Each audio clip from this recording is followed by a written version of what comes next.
Hello!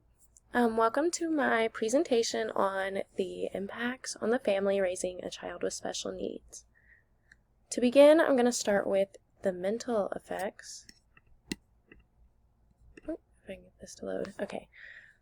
So first of all, in multiple studies, it's been shown that finding out that you have a child with special needs can oftentimes generate an intense emotional distress or trigger emotional responses such as denial, guilt, anger, depression, anxiety, bargaining, and fear, which are common signs of grief, but not always do these emotions come about. Sometimes it can be exciting and it may be a little scary, but anything that's exciting and new is a little scary.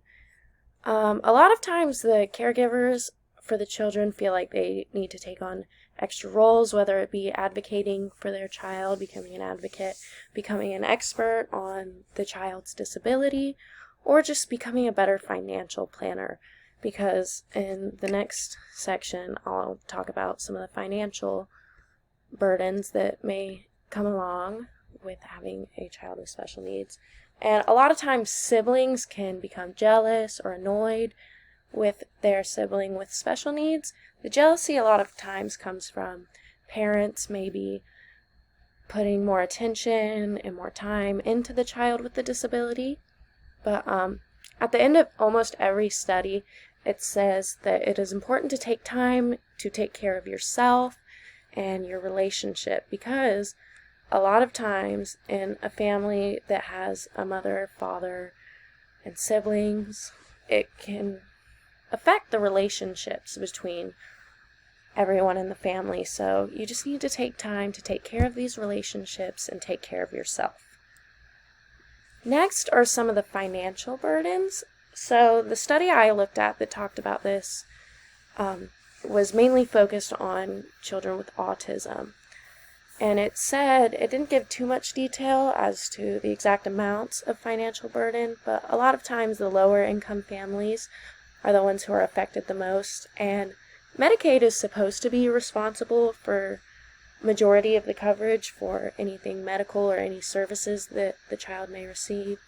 But individual states have their own Medicaid policies, so it just really depends on where you live. Like some people in Georgia may have it easier than some people in other states, vice versa. Next, I'm going to look at some of the experiences that parents talked about in my research. So, parents of the children with autism reported challenges concerning relatedness with their child and their own parental competence. Parents of children with cerebral palsy expressed worries about their child's future and their continuation of care after maybe something happens to the parents or just when they get older. And then parents of children with Down syndrome described the most need-satisfying experience in their family life, saying that they didn't really have too much concern or issues with or towards their child, which is really good. Next is the family dynamic, how it changes. So this study, or this article that I looked at, talked about how children with special needs live in different mini universes. So these are the different settings and systems and people that they're around, such as being at school or at home, at grocery stores. When you're at school, there's going to be different systems and rules and different people than there would be at your home with your family members.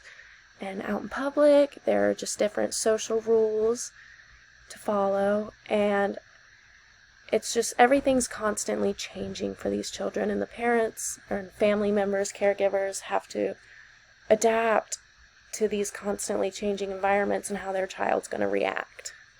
So that can be very difficult to handle and deal with, but it's just all a learning experience. Lastly is picking the right school. So the study I looked at mainly talked about picking the correct preschools, but a lot of the information they provided goes along with picking any school for your child with a disability. So just making sure that the school fits your personal beliefs and your needs, fits the goals that you have for your child or children with disabilities, and if you have children without disabilities or special needs, then these rules still may apply. Just making sure that it follows your personal preferences, belief system. Obviously, if you are of a certain religion, you're not going to choose a Catholic school for your child. Public school may be a better option, or something that fits more your beliefs. Next is making sure that the schools offer an inclusive approach, especially in the time we're living in now. Inclusion is really big. And then lastly, it meets high standards of quality.